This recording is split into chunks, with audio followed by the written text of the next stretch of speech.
Insonomat est une membrane acoustique pour plancher fabriquée à partir de bitume élastomère et de caoutchouc recyclé.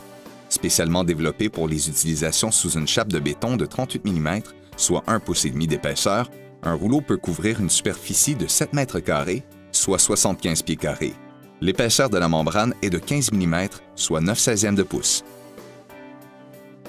Avant l'installation de la membrane Insonomat, le pontage de bois doit être libre de tout débris tels que des éclats de bois, vis, clous qui pourraient perforer la membrane au moment de la coulée du béton sur celle-ci. En général, un bon coup de balai suffit pour préparer la surface. Il faut aussi s'assurer qu'il n'y a pas de vis ou de clous sur le côté des lisses sur lesquelles la membrane Insonomat sera remontée. Bien que non obligatoire, une température ambiante d'au moins 5 degrés Celsius favorisera une meilleure adhérence du joint latéral autocollant. Si la lisse du bas du mur est installée avant d'avoir coulé le béton, il faut recouvrir les lisses avec des bandes de contreplaqué de bois ou de bois aggloméré d'une épaisseur de 12,5 mm.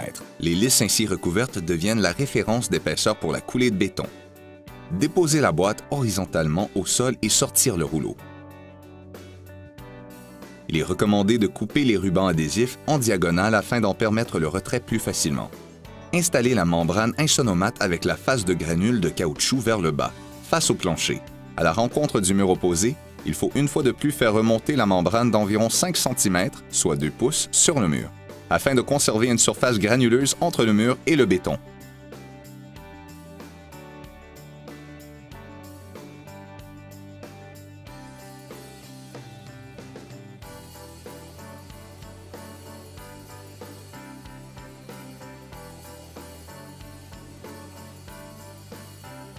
L'installation commence au bord d'un mur d'une pièce. La première rangée au bord du mur se pose en relevant le côté muni de la bande autocollante de chevauchement sur le long du mur. Toute la bande autocollante et au moins 5 cm doivent monter sur le mur. Cette opération doit être répétée pour tous les murs et divisions et a pour but de toujours avoir une surface granulée entre la future dalle de béton et les murs.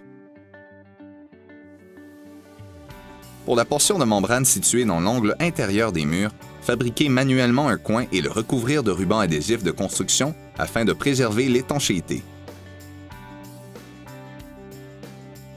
Les rangées subséquentes sont ensuite posées en les chevauchant latéralement une à une grâce à la bande autocollante de chevauchement non granulée prévue à cet effet.